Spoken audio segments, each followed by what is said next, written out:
नमस्कार, स्वागत है आपका संत कबीर विद्यापीठ के ऑफिशियल यूट्यूब चैनल पर। मैं ज्योति पांडे लेकर आ गई हूँ शिक्षा शास्त्र की क्लास। तो इसके पहले हम लोगों ने पढ़ा था कि वैदिक कालीन शिक्षा कैसी थी प्राचीन भारतीय शिक्षा प्रणाली में। तो अब हम लोग पढ़ेंगे बौद्ध कालीन शिक्षा के बारे में कि बौद्ध कालीन शिक्षा कैसी थी, उसका प्रचार प्रसार कैसे हुआ। लेकिन किसी भी दर्शन को पढ़ने से पहले सबसे पहले हम लोग चलते हैं कि थोड़ा सा बौद्ध दर्शन की प्रक्रिया को समझने से पहले थोड़ा सा पीछे चलते हैं, भारतीय दर्शन को समझते हैं, उसकी भूमिका। किसी भी टॉपिक को समझने से पहले हम भूमिका को उसको समझते हैं, फिर जाकर के उसको प्रश्नों को देखेंगे कि कैसे उसके प्रश्न हल होंगे। तो पहले उस थोड़ी सी भूमिका देख लेते हैं। तो पहले प्राचीन भारतीय को देख लेते हैं कि कैसे उसकी शुरुआत हुई। तो इसमें देखिए सबसे पहले भारतीय दर्शन। भारतीय दर्शन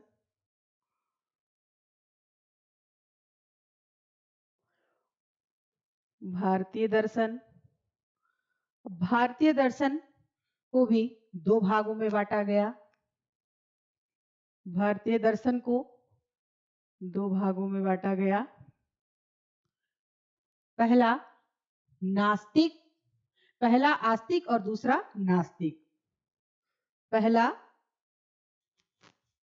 आस्तिक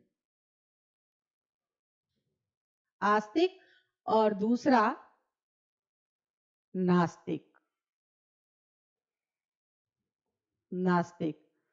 तो अब हम ये देख लेते हैं कि बौद्ध धर्म का प्रचार प्रसार कैसे होता है, इसको भी हम लोग समझेंगे। लेकिन सबसे पहले भारतीय दर्शन की शुरुआत कैसे हुई और कितने दर्शन आते हैं, कौन से दर्शन ईश्वरीय सत्ता को स्वीकार करते हैं, कौन से दर्शन नहीं करते हैं। तो आस्तिक दर्शन का अर्थ होता है कि वेदों की प्रामाणिकता को स्वीकार करना।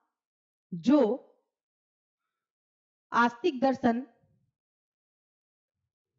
वेदों की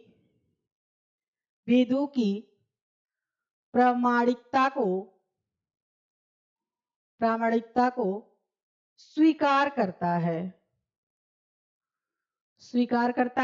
और नास्तिक दर्शन वेदों की प्रामाणिकता को स्वीकार नहीं करता है, उसे नास्तिक दर्शन कहते हैं। अब नास्तिक दर्शन में कौन कौन से दर्शन आते हैं?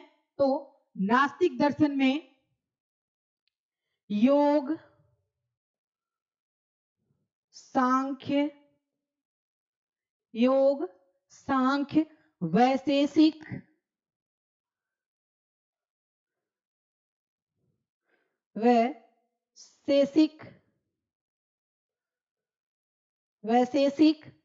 और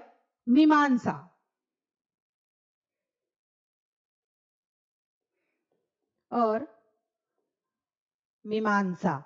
फिर अब देख लेते हैं कि नास्तिक दर्शन में कौन कौन से दर्शन आते हैं। तो नास्तिक दर्शन में चार्वाक दर्शन, चार्वाक, बौद्ध और जैन, बौद्ध। तो सबसे पहले बौद्ध दर्शन की प्रक्रिया को हमने देखा कि भारतीय दर्शन को दो भागों में बांटा गया। उसमें से जो ईश्वरीय सत्ता को स्वीकार करता था जो दर्शन, और जो नहीं करता था। लेकिन जो बौद्ध दर्शन था वो मूर्त, जिसमें इसी में आता है कि बौद्ध दर्शन दो भागों में बांटा गया, हीनयान और महायान। जो हीनयान था वो उपदेश, जितने गौतम बुद्ध के उपदेश थे उनको स्वीकार करता था। लेकिन जो महायान था वो मूर्ति पूजक भी था, उपदेशों को स्वीकार करता था लेकिन उसी के साथ वो मूर्ति पूजक भी था। अब इसके आगे देखते हैं, थोड़ा सा समझते हैं कि जब हम चाहे बौद्ध कालीन हो, चाहे वैदिक कालीन हो, चाहे सांख्य दर्शन हो, चाहे योग दर्शन हो, कोई भी जब हम पढ़ते हैं तो सबसे पहले हम उसकी भूमिका के बारे में कि उसकी शुरुआत कैसे हुई, उसका प्रचार प्रसार कैसे हुआ, तो वहां से हम उसकी शुरुआत करते हैं। जब हम सारी भूमिकाओं को समझने के बाद जब टॉपिक पे चलते हैं तब हमें सोचना नहीं पड़ता है कि इसका क्या अर्थ होगा, इसका क्या उत्तर होगा। अब हम समझते हैं कि बौद्धकालीन व्यवस्था की शुरुआत कैसे होती है और पढ़ाई में बौद्धकालीन शिक्षा कितने भागों में बांटा गया है। लेकिन बौद्धकालीन शिक्षा जब हम पढ़ाई के रूप में देखेंगे बौद्धकालीन शिक्षा को, तो उसके सबसे पहले हम उसके 3 आयामों को समझेंगे। तो इसमें समझ लेते हैं इसके 3 आयाम कौन कौन से हैं, कैसे बौद्धकालीन शिक्षा की शुरुआत होती है। तो सबसे पहले बौद्ध दर्शन के ये जो 3 आयाम हैं, बौद्ध दर्शन, अगर हमको बौद्धकालीन शिक्षा पढ़ना है तो सबसे पहले उसके 3 आयामों को हमको देखना पड़ेगा। तो इसमें 3 आयाम हैं।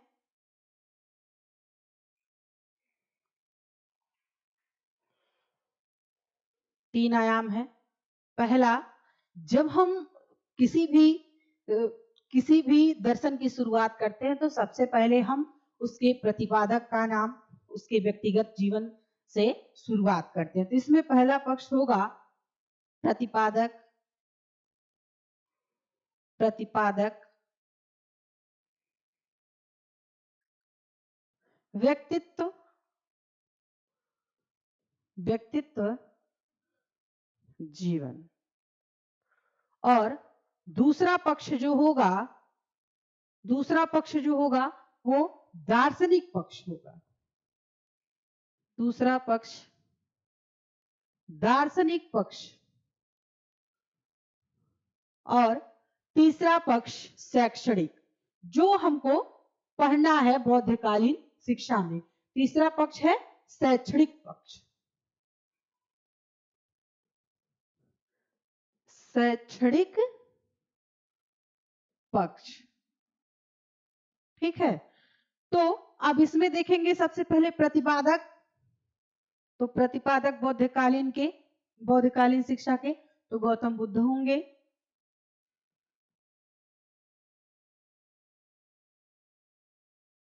गौतम बुद्ध होंगे। और प्रतिपादक में क्या आएगा, उनके जीवन, व्यक्तिगत जीवन से संबंधित वो किस प्रकार से गृह त्याग किए, गृह त्याग करके शिक्षा कैसे प्राप्त किए, शिक्षा प्राप्त करने के बाद धर्म का प्रचार प्रसार कैसे किया। तो व्यक्तिगत जीवन में सबसे पहले क्या आ जाएगा कि जब वो गृह त्याग करते हैं उस समय को क्या कहा जाता है, कि जहां से एक प्रश्न पूछे जाते हैं, तो व्यक्तिगत जीवन से उनके प्रश्न पूछे जाते हैं कि जब वो अपने घर से गृह त्याग करते हैं उसे क्या कहा जाता है, उसके बाद जब ज्ञान प्राप्त करते हैं उसे क्या कहा जाता है, जब वो उनकी मृत्यु हो जाती है तो उसे क्या कहा जाता है। ये सब भी तो उनके व्यक्तिगत जीवन से ही संबंधित है। तो जब जब गौतम बुद्ध गृह त्याग करते हैं तो उसको कहा जाता है महाविनिष्क्रमण। जो यह व्यक्तिगत जीवन से संबंधित है उसको कहा जाता है महाविनिष्क्रमण। ये 29 वर्ष की आयु में उन्होंने मध्य रात्रि को अपना गृह त्याग किया था। और उसके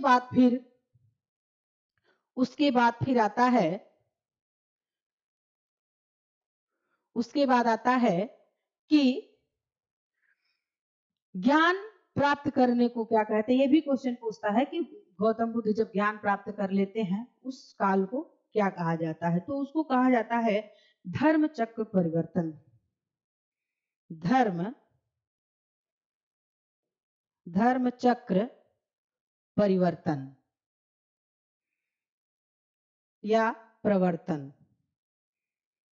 धर्म चक्र प्रवर्तन या परिवर्तन, कुछ भी कह लीजिए, कुछ भी अपने भाषा में जो आप समझें। या प्रवर्तन या परिवर्तन या प्रवर्तन, जो आपको समझ में आए, जैसे भी वो आप कह सकते हैं। उसके बाद फिर जब उनकी मृत्यु हो जाती है उसको कहा जाता है महापरिनिर्वाण। परिनिर्वाण।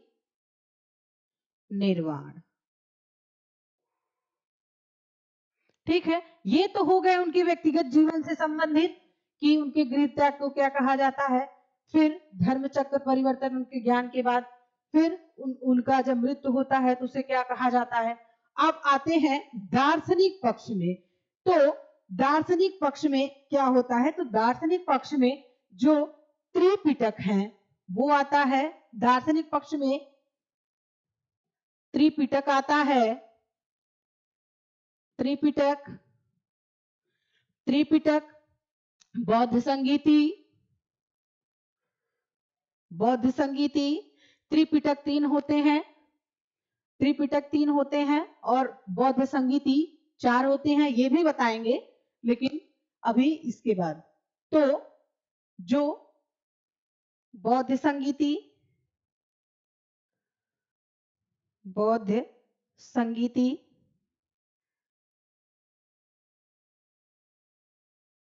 बौद्ध संगीतियां, यही ये 3 होते हैं, बौद्ध संगीति 4 होती है। और इसी में आता है, इसी के साथ शून्यता का भी सिद्धांत इसी में आ जाता है। शून्यता का सिद्धांत इसी में आ जाता है। इसके बाद हम देखते हैं कि शैक्षणिक पक्ष में क्या क्या आता है। तो शैक्षणिक पक्ष में 10 सिखापदान, 10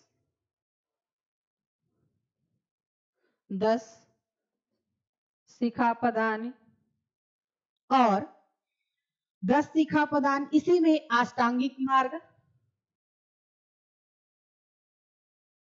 अष्टांगिक मार्ग और बौद्ध दर्शन में मठों और विहारों का भी वर्णन इसी में मिलता है। मठों और विहारों का वर्णन इसी में मिलता है। अब ये देख लेते हैं। अब देखिए, बौद्ध दर्शन में 3 आयाम होते हैं, जिसमें कि बौद्ध दर्शन के 3 आयाम होते हैं। पहला प्रतिपादक, दूसरा दार्शनिक पक्ष, तीसरा शैक्षणिक पक्ष।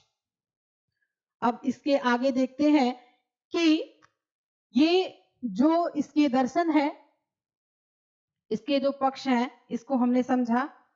अब इसकी शुरुआत कैसे होती है, तो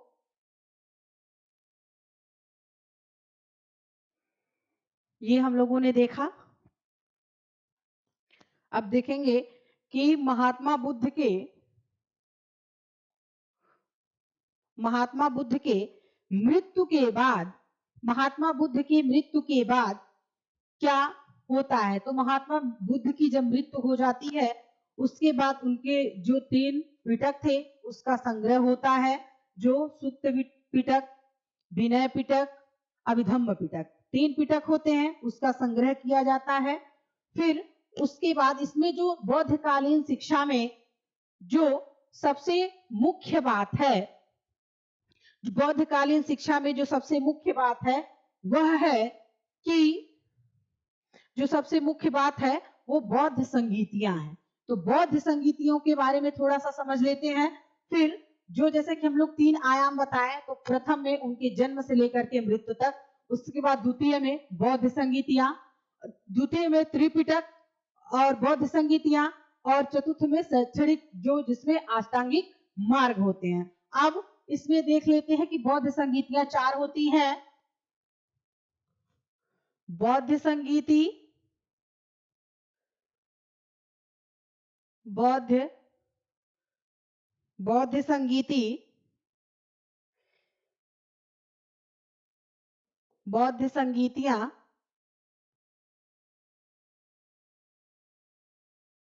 बौद्ध संगीतियां, बौद्ध संगीतियां 4 होती हैं।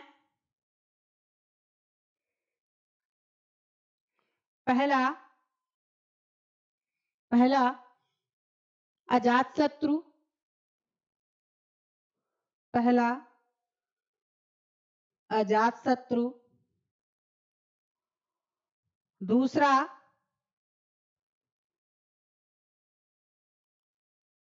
कालाशोक, कालाशोक। तीसरा अशोक, अशोक।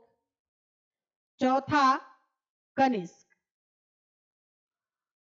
कनिष्क। जो प्रथम बौद्ध संगीति थी वो राजगृह में हुई थी अजातशत्रु के शासन में। राजगिरी या ग्रह कुछ भी कह लीजिए, या राजगृह में हुई थी। इतना 483 ईसा पूर्व में, 483 ईसा पूर्व में द्वितीय बौद्ध संगीति वैशाली, द्वितीय बौद्ध संगीति वैशाली में हुई थी, वैशाली में हुई थी। और ये 383 ईसा पूर्व में हुई थी। और तृतीय बौद्ध संगीति अशोक के शासक काल में हुई थी, जो पाटलिपुत्र में हुई थी। अशोक के शासन काल में हुई थी, ये पाटलिपुत्र में हुई थी, पाटलिपुत्र में हुई थी।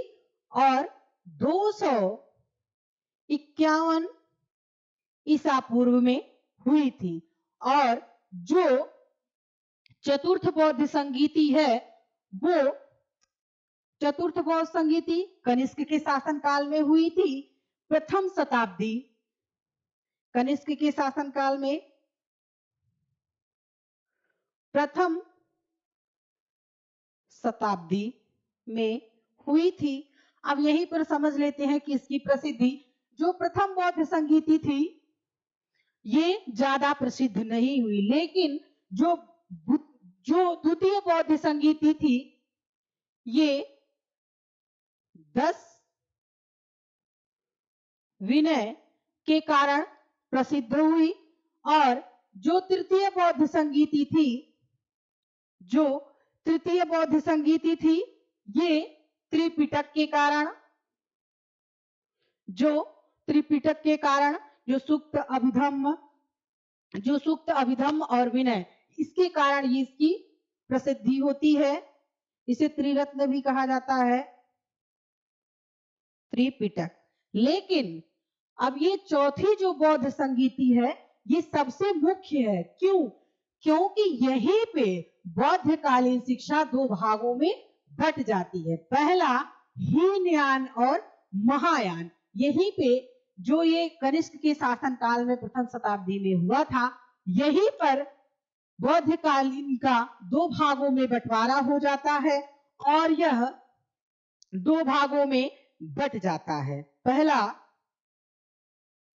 पहला हीनयान,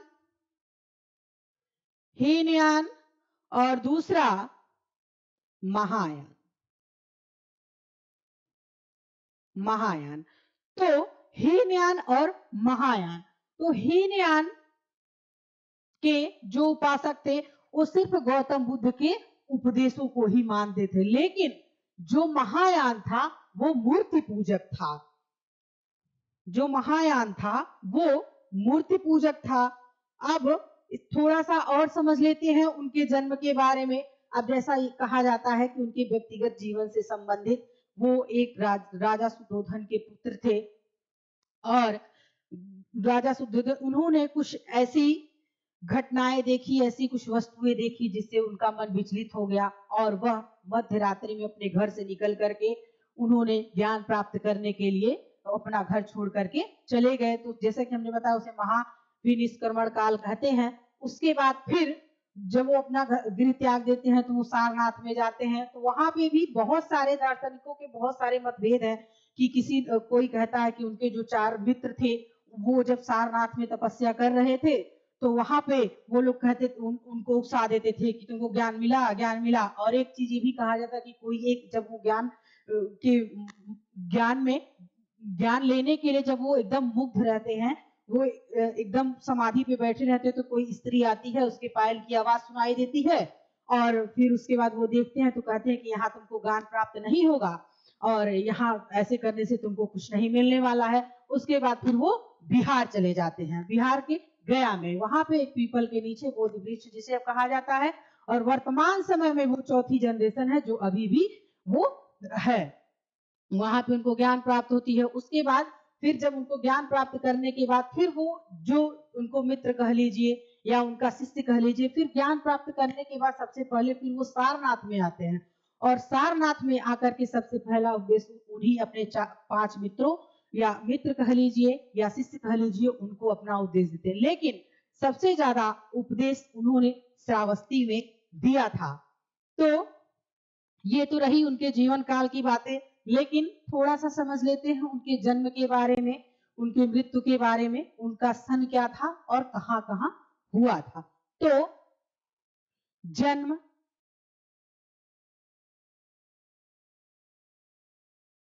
कहां हुआ था, जन्म, उसके बाद जन्म, फिर माता का क्या नाम था, पिता का क्या नाम था, पत्नी का क्या नाम था, ये सब हमें जो पढ़ना है, जहां से क्वेश्चन आता है, ये सब इंपॉर्टेंट फैक्ट है।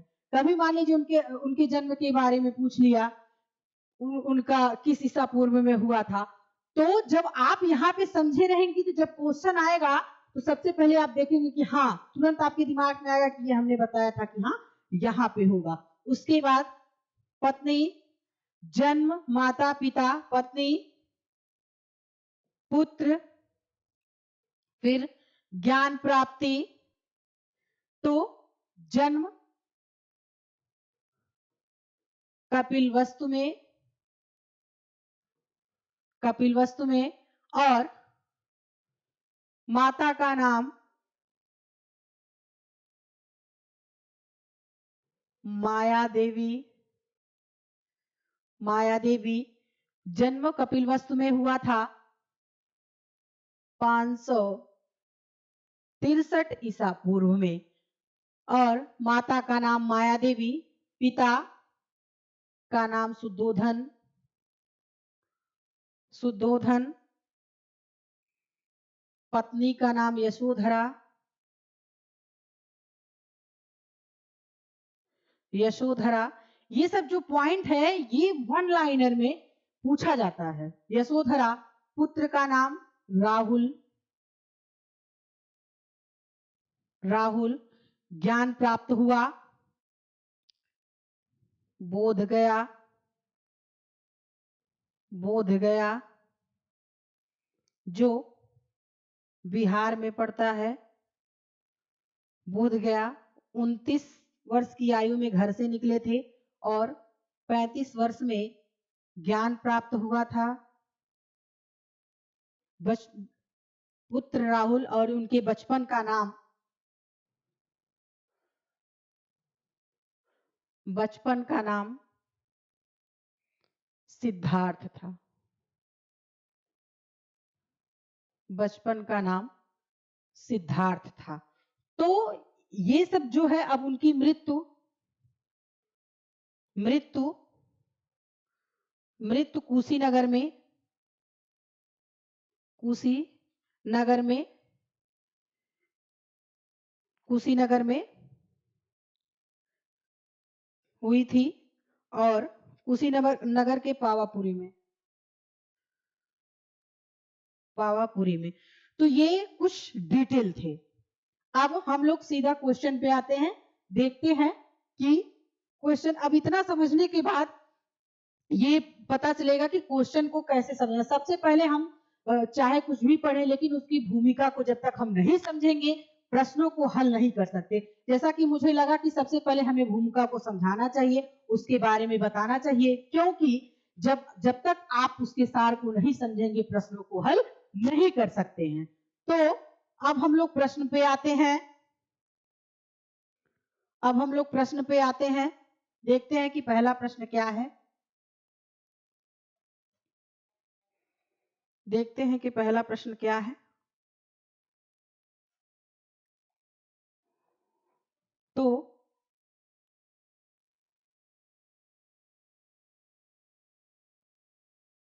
पहला प्रश्न, बौद्धकालीन शिक्षा प्रदान की जाती थी मतलब बौद्धकालीन शिक्षा प्रदान की जाती थी। आप अगर जो मैंने अभी भूमिका जो जितना समझाया है उतना अगर आप लोगों ने समझा होगा तो उसमें उसके बताया उसमें 3 आयाम है।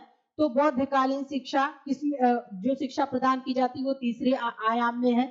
तो उसमें बताया है कि मठों में बौद्धकालीन शिक्षा मठों में प्रदान की जाती है और इसके इसमें प्रवज्जा या अपवज्जा संस्कार होते हैं और इस बौद्धकालीन शिक्षा में 2 संस्कार होते हैं, एक पवज्जा संस्कार और दूसरा उपसंपदा संस्कार। लेकिन उसमें भी जब हम प्राथमिक शिक्षा ग्रहण करते हैं और जिसमें हम खाली मठों में प्रवेश करते हैं, प्राथमिक शिक्षा में हम मठों में प्रवेश करते हैं और उपसंपदा संस्कार होने के बाद हम उच्च शिक्षा में प्रवेश करते हैं। तो राइट आंसर है मठों में।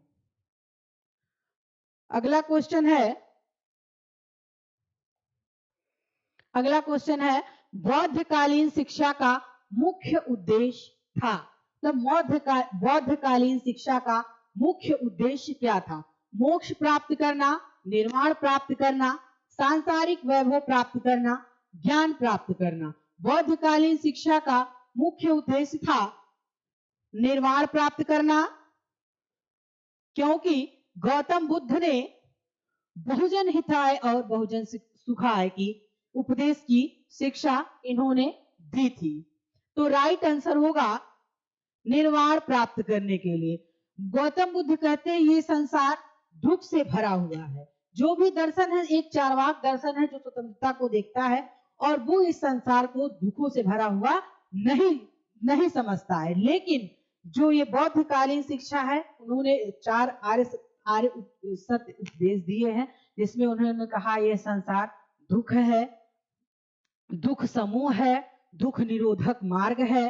तो इसमें बौद्धकालीन शिक्षा का मुख्य उद्देश्य क्या है? निर्वाण प्राप्त करना। अगला है बौद्ध शिक्षा का माध्यम था। बौद्धकालीन शिक्षा का माध्यम क्या था? संस्कृत, वैदिक संस्कृत, अपभ्रंश, पाली या प्रकीर्ति।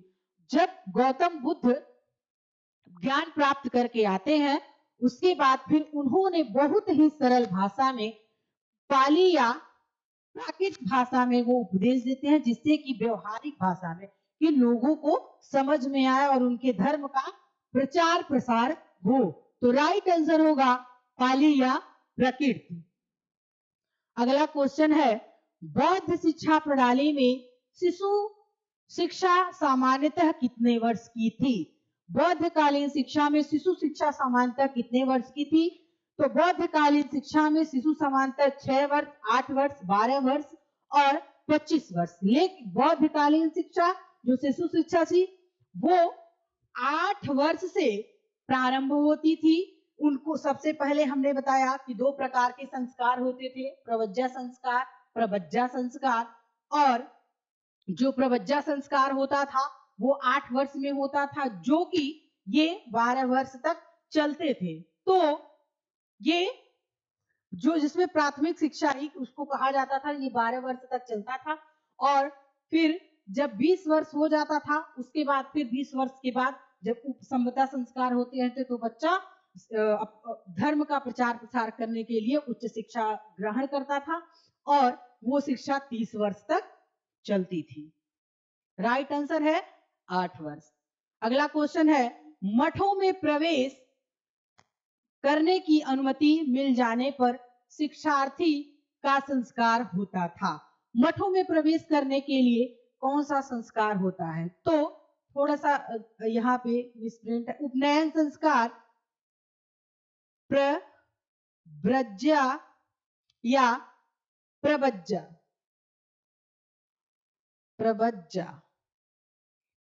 अगला है उपसंपदा समापवर्तन। जैसा कि हमने बताया 2 संस्कार होते हैं, प्राथमिक में प्रवज्जा और उच्च में उपसंपदा। तो इसमें पूछा है कि मठों में प्रवेश के लिए, तो मठों में प्रवेश के लिए प्रवज्जा संस्कार होते थे। उसमें 3 लरी वाले कपड़े पहनाए जाते थे। जो मठों के सबसे प्राचीन भिक्षु होते थे वो प्रवेश करवाते थे बालक का। और जो कपड़े 3 लरी वाले कपड़े पहनाए जाते थे उसी कपड़े को कहा जाता था तिसीवरा। ये भी क्वेश्चन वो पूछता है कि किस काल में तिसीवरा नामक वस्त्र पहना जाता था। ये भी क्वेश्चन पूछता है, ये भी इंपॉर्टेंट है। अगला क्वेश्चन है, इसमें राइट आंसर ये जो है ना, तो देखिए कि मठों में प्रवेश की अनुमति मिल जाने पर शिक्षार्थी का संस्कार होता था। तो बिहारों में तो उच्च शिक्षा और मठों में प्राथमिक शिक्षा। तो राइट आंसर है प्रवज्जा संस्कार। अगला क्वेश्चन है, बौद्ध काल में चिकित्सा विज्ञान की शिक्षा का मुख्य केंद्र था। तो बौद्ध काल में चिकित्सा विज्ञान की शिक्षा का मुख्य केंद्र, जब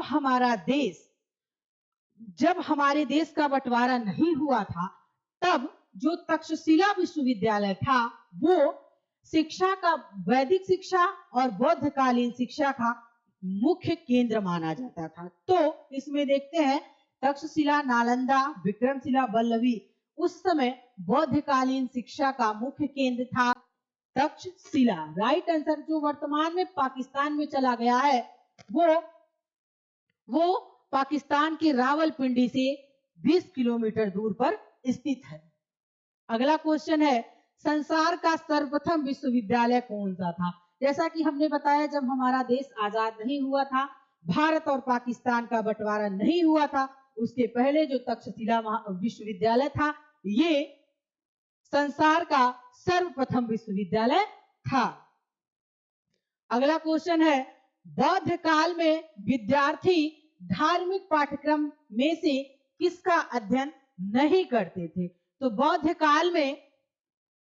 काल में जो विद्यार्थी थे वो विनय पत्रिका का अध्ययन नहीं करते थे। अगला क्वेश्चन है, निम्न में से कौन सा बौद्धकालीन शिक्षा का गुण नहीं है। विद्यार्थियों द्वारा समूह में रहकर शिक्षा प्रदान करना, प्रत्येक वर्ग के व्यक्ति को शिक्षा प्राप्त करने का अधिकार, मठों पर केंद्रीय बौद्ध संघ का नियंत्रण, अपराधी विद्यार्थी द्वारा दंड के लिए निवेदन। बौद्धकालीन शिक्षा में भले ही 10 प्रकार के नियम बनाए गए थे। जब बालक मठों में प्रवेश करता था तो उसको 3 प्रकार की प्रतिज्ञाएं दिलाई जाती थी। बुद्धम शरणम गच्छामि, धम्मम शरणम गच्छामि, संघम शरणम गच्छामि। उसके बाद उसको 10 आदेश दिए जाते थे, चोरी न करना, झूठ न बोलना, कीमती वस्त्र दान में न लेना और साज सज्जा न करना। तो 10 प्रकार के नियम थे, लेकिन उसके साथ साथ ये अपराधी विद्यार्थी द्वारा दंड के लिए निवेदन करना ये नहीं था। तो राइट आंसर होगा अपराधी विद्यार्थी द्वारा दंड के लिए निवेदन न करना। अगला क्वेश्चन है, तक्षशिला की स्थापना किसने की। तो तक्षशिला की स्थापना भरत ने, राम ने, शत्रुघ्न ने, लक्ष्मण ने। तक्षशिला की स्थापना भरत ने की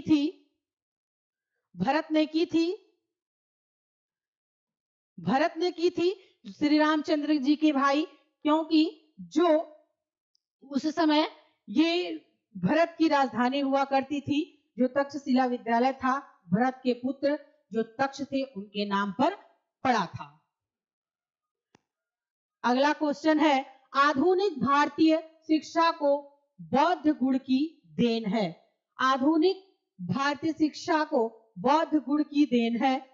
तो शिक्षा का अंतरराष्ट्रीयकरण, धार्मिक एवं नैतिक शिक्षा की निरंतरता, मातृभाषा को शिक्षा का माध्यम, उपरोक्त सभी। तो भारतीय शिक्षा को बौद्ध का गुण, इसमें राइट आंसर होगा उपरोक्त सभी। अगला क्वेश्चन है, बौद्ध काल में शिक्षण विधियां का प्रयोग किया जाता था। बौद्ध काल में 2 प्रकार के शिक्षण विधियों का प्रयोग किया जाता था। शिक्षण विधियां, बौद्ध काल में 2 प्रकार की शिक्षण विधियां थी, व्यक्तिगत,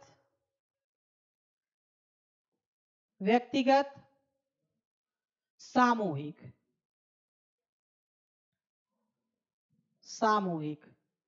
तो इसमें व्यक्तिगत में स्वाध्याय,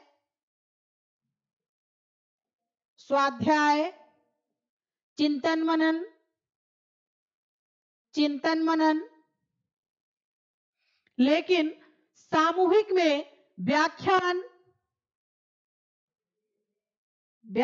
विधि,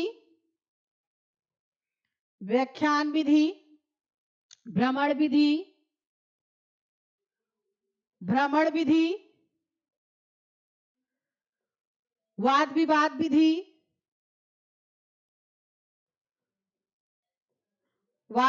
विधि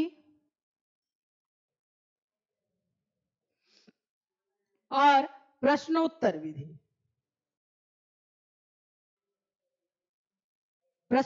विधि। तो बौद्ध काल में शिक्षण विधियां दो प्रकार की होती थी, तो एक व्यक्तिगत और दूसरा सामूहिक। तो इसमें सामूहिक शिक्षण विधियों की बात की गई है, तो व्याख्यान भी था, भ्रमण भी था, प्रश्नोत्तर भी था। तो राइट आंसर होगा उपर्युक्त सभी। अगला क्वेश्चन है, बौद्ध काल में भिक्षा मांगी जाती थी। बौद्ध काल में शिक्षा किस प्रकार से मांगी जाती थी? तो बौद्ध काल में शिक्षा बोलकर, चिल्लाकर, मौन रहकर, उपर्युक्त सभी। तो बौद्ध काल में मौन रह करके शिक्षा मांगी जाती थी। अगला क्वेश्चन है, जातक पवित्र ग्रंथ है, वैष्णवों का, जैनियों का, बौद्धों का, शैवों का। तो जातक पवित्र ग्रंथ बौद्धों का था। अगला क्वेश्चन है, इनमें से कहां बौद्ध धर्म के महत्वपूर्ण तीर्थ स्थल हैं? तो वृंदावन, कर्मभूमि, दीक्षा भूमि, ऋषिकेश। तो महत्वपूर्ण तीर्थ स्थल दीक्षा भूमि में बौद्धों का पाया जाता है। अगला क्वेश्चन है, बुद्ध ने निम्नलिखित में से किस स्थान पर महापरिनिर्वाण प्राप्त किया था? इससे पहले हमने बताया था कि जो प्रतिपादक में व्यक्तिगत जीवन से संबंधित बुद्ध के बारे में, उनका जन्म स्थान, उन ईसा पूर्व किस सन में हुआ था ये भी बताया था, और उस काल को क्या कहते हैं, जब घर से वो निकले थे उसे क्या कहते हैं, शिक्षा प्राप्त, जब ज्ञान प्राप्त हो जाता है तब क्या कहते हैं, और मृत्यु जब हो जाती है तो क्या कहते हैं। तो ये सब हमने बताया था। तो देखते हैं कुशीनगर में, कपिलवस्तु में, पावापुरी में, कुंडलग्राम में। तो महापरिनिर्वाण कुशीनगर में हुआ था, जिसे कुशीनगर में हुआ था। अगला क्वेश्चन है, किस शासक के शासनकाल में नेपाल में बौद्ध धर्म का गमन हुआ था? तो जैसे कि समुद्रगुप्त, अशोक, चंद्रपुर, हर्षवर्धन। तो अशोक के शासनकाल में बौद्ध धर्म का गमन हुआ था। अगला क्वेश्चन है, किस शासक ने बौद्धों के लिए विख्यात विक्रमशिला विश्वविद्यालय की स्थापना की थी? महीपाल, देवपाल, गोपाल, धर्मपाल। तो राइट आंसर है धर्मपाल। अगला क्वेश्चन है, गौतम बुद्ध के संस्थापक तथा प्रवर्तक कौन थे? तो महावीर स्वामी, सम्राट अशोक, गौतम बुद्ध, महावीर स्वामी।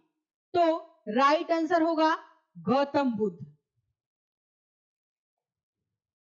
अगला क्वेश्चन है, गौतम बुद्ध का वास्तविक नाम क्या था? तो हमने पहले ही बता दिया था कि राकेश, राहुल, सिद्धार्थ, अशोक। तो राइट आंसर है सिद्धार्थ।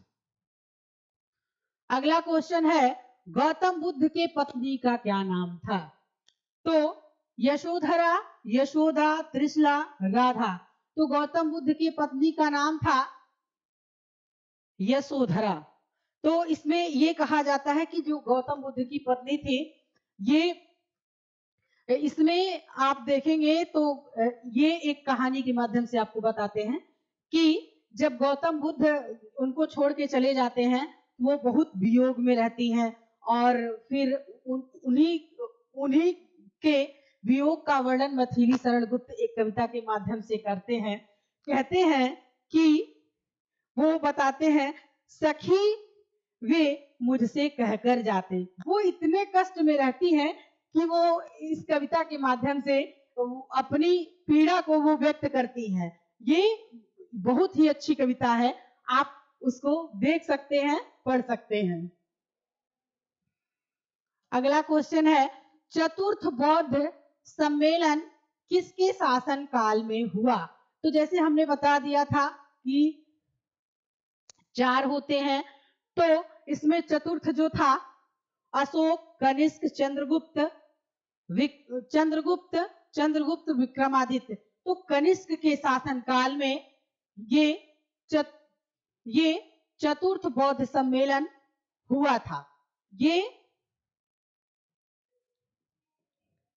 कश्मीर के कुंडल वन में। अगला क्वेश्चन है, गौतम बुद्ध के माता का क्या नाम था? गौतम बुद्ध के माता का नाम गौतम बुद्ध के माता का नाम महामाया था। Right answer Mahamaya. सांची क्यों विख्यात है? चट्टान काटकर बनाए गए हैं, सबसे बड़ा बौद्ध स्तूप, गुहा की चित्रकारी, अशोक के शिलालेख। तो सांची सबसे बड़ा बौद्ध स्तूप है। अगला क्वेश्चन है, संघ की स्थापना कहाँ की गई थी? संघ की स्थापना कहाँ की गई थी? तो सारनाथ, वैशाली, कपिलवस्तु, गया। तो संघ की स्थापना कहाँ की गई थी? वैशाली में।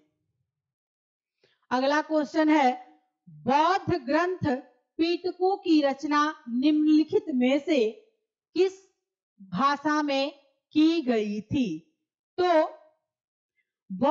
संस्कृत, अर्धमगधी, पाली, प्राकृत। तो बौद्ध धर्म की बौद्ध ग्रंथ पिटकों की रचना जो 3 है, अभिधम्म पिटक, सुक्त पिटक और विनय पिटक। तो ये पाली भाषा में इसकी रचना की गई थी। अगला क्वेश्चन है, गौतम बुद्ध ने कितने वर्ष की अवस्था में गृह त्याग किया था? जैसे कि हमने पहले ही बता दिया था, 29 वर्ष, 35 वर्ष, 30 वर्ष, 32 वर्ष। तो 29 वर्ष में, 29 वर्ष में और 35 वर्ष में ज्ञान प्राप्ति हुई थी और 80 वर्ष में ये इनका मृत्यु हुआ था। 80 वर्ष में इनका मृत्यु हुआ था।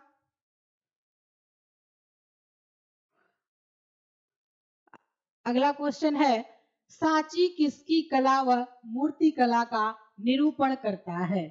तो जैन, बौद्ध, मुस्लिम, ईसाई। तो सांची बौद्ध की मूर्ति कला का निरूपण करता है। अगला क्वेश्चन है, गौतम बुद्ध के प्रिय घोड़े का क्या नाम था? प्रताप, कैबलेस, कंथक, चेतक। तो उनके प्रिय घोड़े का नाम था कंथक।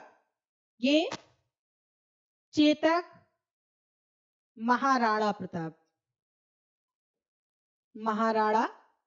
प्रताप के घोड़े का नाम था।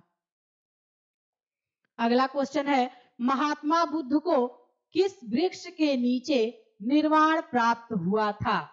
तो सागवन, नीम, बरगद का वृक्ष, बोधि वृक्ष। तो ये बोधि वृक्ष, ये बैसाख की पूर्णिमा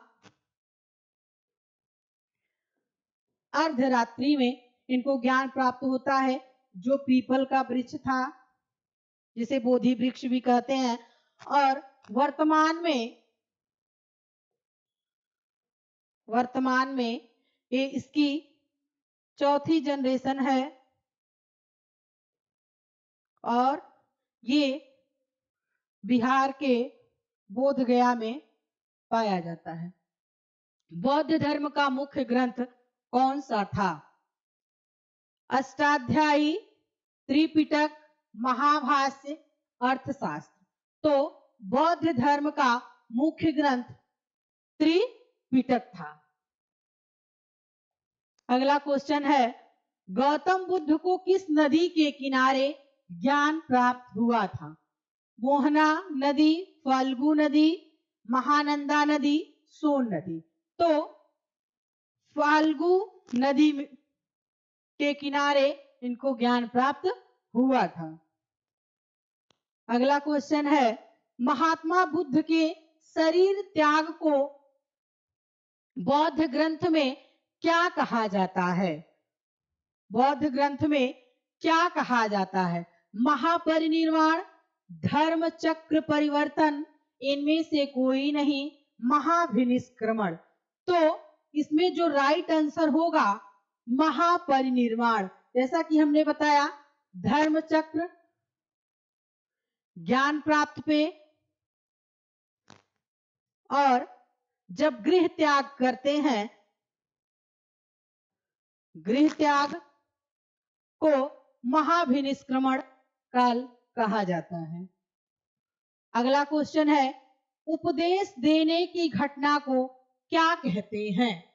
तो महाभिनिष्क्रमण, धर्म चक्र परिवर्तन, महापरिनिर्वाण, इसमें से कोई नहीं। तो उपदेश देने को कहते हैं धर्म चक्र परिवर्तन। अगला क्वेश्चन है,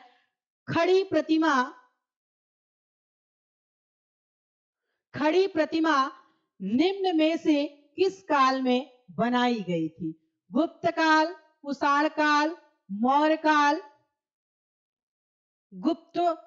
गुप्तोत्तर काल। तो खड़ी प्रतिमा कुषाण काल में बनाई गई थी। बौद्ध का जन्म कब हुआ था?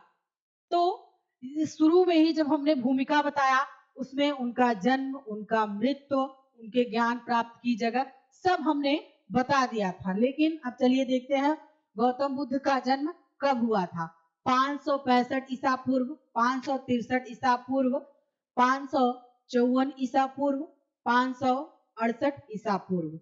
तो 563 ईसा पूर्व में गौतम बुद्ध का जन्म कपिलवस्तु लुम्बिनी में हुआ था। अगला क्वेश्चन है, बौद्ध धर्म के प्रचार प्रसार के लिए निम्नलिखित में से किस भाषा का प्रयोग किया जाता था? तो संस्कृत, प्राकृत, पाली, हिंदी। बौद्ध धर्म के प्रचार प्रसार के लिए पाली भाषा का प्रयोग किया जाता था। अगला क्वेश्चन है, एशिया का ज्योतिपुंज किसे कहा जाता है? बुद्ध, नागार्जुन, शांतिदेव, गौतम बुद्ध।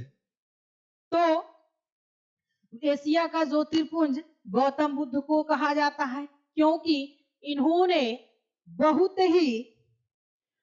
ही सरल भाषा में जो सत्य, अहिंसा और सदाचार आदि का जो प्रतिपादन किया था, उसमें बहुत ही व्यवहारिक शब्दों में उन्होंने बताया था। इसीलिए जो बहुत सारे लोग थे वो इनके अनुयायी थे। अगला क्वेश्चन है, अष्टांगिक मार्ग की संकल्पना का अंग है? महापरिनिर्वाण की विषय वस्तु का, धर्म चक्र परिवर्तन की विषय वस्तु का, दीपवंश की विषय वस्तु का, दिव्यवादन की विषय वस्तु का। तो अष्टांगिक मार्ग जो है वो धर्म चक्र परिवर्तन की विषय वस्तु है। अगला क्वेश्चन है, बुद्ध का क्या अर्थ है? गुणवान, ज्ञान, समृद्धि, ज्ञाता। तो ज्ञान, बुद्ध का अर्थ होता है ज्ञान। अगला क्वेश्चन है, बुद्ध के उपदेश किससे संबंधित हैं? तो आत्म संबंधित विवाद, ब्रह्मचर्य, धार्मिक कर्मकांड, आचरण की शुद्धता व पवित्रता। बुद्ध के उपदेश आचरण की शुद्धता से संबंधित हैं। अगला क्वेश्चन है, गौतम बुद्ध की मृत्यु कहाँ हुई? तो सारनाथ, बोधगया, कुशीनगर, लुम्बिनी। तो कुशीनगर में हुई। अगला क्वेश्चन है, नव नालंदा महाविहार किसके लिए विख्यात है? हेनसांग स्मारक, महावीर का जन्म स्थान, पाली अनुसंधान संस्थान, संग्रहालय। तो नौ नालंदा महाविहार पाली अनुसंधान संस्थान के लिए विख्यात है। अगला क्वेश्चन है, शून्यता के सिद्धांत का सर्वप्रथम प्रतिपादक करने वाले दार्शनिक का नाम? नागार्जुन, नागसेन, आनंद मिलिंद, अश्वमेध। तो शून्यता के सिद्धांत नागार्जुन, शून्यता के सिद्धांत का सर्वप्रथम प्रतिपादन करने वाले दार्शनिक नागार्जुन थे। अगला क्वेश्चन है, बौद्ध शिक्षा का वर्णन निम्नलिखित में से किसमें है? त्रिरत्न, त्रिपिटक में, शील व्रत में, अणु व्रत में। तो बौद्ध शिक्षा का वर्णन त्रिपिटक में मिलता है। जो त्रिरत्न है इसको शील, समाधि, प्रज्ञा कहा जाता है। त्रिपिटक तो आपको पता है, सुत्त पिटक, विनय पिटक, धम्म पिटक। विश्व में सर्वाधिक बौद्ध धर्म की जनसंख्या वाला देश कौन सा है? विश्व में सर्वाधिक बौद्ध धर्म की जनसंख्या वाला देश कौन सा है? अमेरिका, जापान, चीन, बांग्लादेश। तो सर्वाधिक चीन में पाए जाते हैं बौद्ध धर्म वाले। अगला क्वेश्चन है, गौतम बुद्ध के गृह त्याग की घटना को क्या कहा जाता है? महापरिनिर्वाण, धर्म चक्र परिवर्तन, इनमें से कोई नहीं, महाविनिष्क्रमण। तो गौतम बुद्ध के गृह त्याग की घटना को महाविनिष्क्रमण कहा जाता है।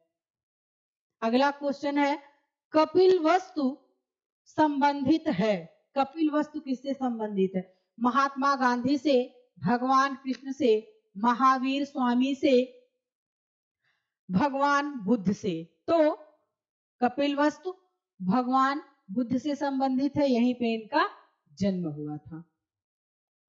अगला क्वेश्चन है, बुद्ध शब्द का तात्पर्य होता है? तो बुद्ध शब्द का क्या अर्थ होता है? एक विजेता, एक परिमोचक, एक ज्ञान संपन्न व्यक्ति, एक भ्रमणकारी। तो बुद्ध शब्द का जो तात्पर्य है वो एक ज्ञान संपन्न व्यक्ति से। अगला क्वेश्चन है, बुद्ध के उपदेशों का संग्रह है? बुद्ध के उपदेशों का संग्रह है बुद्ध चरित, सुत्त पिटक, अभिधम्म पिटक, विनय पिटक। तो इसमें अभिधम्म पिटक में बुद्ध उपदेशों का संग्रह है। अगला क्वेश्चन है, नालंदा विश्वविद्यालय किस लिए विश्व प्रसिद्ध था? तो चिकित्सा विज्ञान, तर्कशास्त्र, बौद्ध धर्म, रसायन विज्ञान। तो बौद्ध धर्म दर्शन के लिए नालंदा विश्व प्रसिद्ध था। अगला क्वेश्चन है, शिक्षा दर्शन के संबंध में विचार करें। शिक्षा दर्शन के संबंध में विचार करें। इनमें से इसमें समूहों में शिक्षा प्रदान की जाती थी। अनुशासन के कुछ नियम थे जिनका अनुसरण आधुनिक सिद्धांतों में किया जाता है। तो ये भी सही है और ये भी सही है। ये जो 10 नियम है, जब 10 नियम थे, जब बच्चा मठों में प्रवेश करता था तो 3 प्रकार की प्रतिज्ञाएं दिलाई जाती थी और 10 आदेश दिए जाते थे। तो राइट आंसर है ए और बी दोनों। अगला क्वेश्चन है, निम्नलिखित में से कौन सा विकास प्राचीन के उद्देश्यों में सम्मिलित है? शारीरिक, मानसिक, संपूर्ण, व्यक्तित्व, उपर्युक्त सभी। तो इसमें राइट आंसर होगा उपर्युक्त सभी। शारीरिक भी होता है, मानसिक भी होता है और व्यक्तित्व का सर्वांगीण विकास भी होता है। अगला क्वेश्चन है, निम्नलिखित में से कौन से उद्देश्य प्राचीन काल में छात्रों में विकसित करना नहीं था? तो संपूर्ण व्यक्तित्व, मानसिक आत्मसम्मान, ये सब तो था, लेकिन संपूर्ण, ये सब तो था। एक मिनट, ये थोड़ा सा मिस्टेक हो गया, बताते हैं। फिर से पढ़ते हैं। निम्नलिखित में से कौन सा उद्देश्य प्राचीन काल में, अब जैसे कि बच्चे रहते हैं तो उसमें हमको लगता है कि क्या गलत बोल रहे हैं, क्या सही बोल रहे हैं। अब कैमरे के सामने थोड़ा सा ऐसा हो जाता है कि दिमाग थोड़ा सा इधर उधर हो जाता है, तो आप लोग उसको ध्यान दीजिएगा। जब बच्चे रहते हैं तो बताते हैं मैम ये गलत पढ़े, सब खुद ही शिक्षक और खुद ही उसको देखें कि क्या समझना है, क्या बोलना है, तो थोड़ा सा हो जाता है। चलिए देखते हैं, इसको फिर से पढ़ते हैं। निम्नलिखित में से कौन से उद्देश्य प्राचीन काल में विकसित करना नहीं था होगा। थोड़ा सा मिसप्रिंट हो गया है, चलिए कोई बात नहीं, हम लोग सुधार कर लेंगे। संपूर्ण व्यक्तित्व, मानसिक आत्मसम्मान। तो इसमें राइट होगा व्यक्तित्व। अगला क्वेश्चन है, बौद्धकालीन शिक्षा प्रदान की जाती थी। तो जैसा कि हमने बताया, इसके पहले आप देखिएगा, गुरुकुलों में, मदरसों में, आश्रमों में, मंदिर में। तो बौद्धकालीन जो शिक्षा था, बौद्धकालीन शिक्षा मठों तथा विहारों में दी जाती है, लेकिन इसमें आंसर नहीं, इसके बारे में हम आपको थोड़ा सा समझा देते हैं कि कैसे क्या था। सबसे पहले बच्चा प्रवेश करता था 8 वर्ष की आयु में। 8 वर्ष की आयु में, इसको थोड़ा सा देख लेते हैं, इसी में लिख देते हैं, मठों बिहारों में, ठीक है। 8 वर्ष की आयु में प्रवेश करता था, जिसको प्राथमिक शिक्षा कहा जाता था। प्राथमिक शिक्षा कहा जाता था। जो जब प्रवेश करता था तो उसका वो प्रवज्जा या प्रवज्जा संस्कार होते थे, जो मठों के सबसे प्राचीन भिक्षु थे, वो उसका बालक का प्रवेश कराते थे। उसके बाद फिर उसको 3 लरी वाले कपड़े पहनाए जाते थे, जिसको कहा जाता था तिसीवरा, ठीक है। उसके बाद फिर जब वो 12 वर्ष तक शिक्षा प्राप्त कर लेता था, तो जब 12 वर्ष तक शिक्षा, उच्च शिक्षा के लिए फिर उसको प्रवेश दिलाया जाता था, उच्च शिक्षा के लिए प्रवेश दिलाया जाता था। तो ये 8 और 12 मिलाकर के 20 8 और 12 मिला करके 20 हो गया, 20 हो गया। उसके बाद फिर 20 वर्ष के बाद जब उच्च शिक्षा होती थी तो वो जाकर के 30 साल तक चलती थी। अगला क्वेश्चन है, निम्नलिखित में से किस भारतीय स्वरूप का वर्णन हमें विदेशी लेखकों के वृत्तांत में मिलता है? तो राजनीतिक, शैक्षणिक, आर्थिक, उपर्युक्त, सभी। तो राइट आंसर है उपर्युक्त सभी। अगला क्वेश्चन है, किताब उल हिंद किस यात्री की रचना थी? मेगस्थनीज, मार्को पोलो, अल बरूनी, फाहयान। तो किताब उल हिंद अल बरूनी की रचना थी। अगला क्वेश्चन है, निम्नलिखित में से किस भाषा में इब्न बतूता ने वृत्तांत लिखा है? तो अरबी भाषा में। अगला क्वेश्चन है, निम्नलिखित में से किस देश से निकोलो कोटी आया था? तो अरब, इटली, उज्बेकिस्तान, इनमें से कोई नहीं। तो राइट आंसर है इटली। आज की हमारी क्लास यही समाप्त होती है। अगर हमारी यह बहुविकल्पीय प्रश्नों की श्रृंखला अगर आपको अच्छी लगी हो तो हमारे चैनल को लाइक करें, शेयर करें, सब्सक्राइब करें और कमेंट के माध्यम से बताएं कि ये क्लास आपको कैसी लगी। इसी के साथ हम अपने वाणी को विराम देते हैं। धन्यवाद।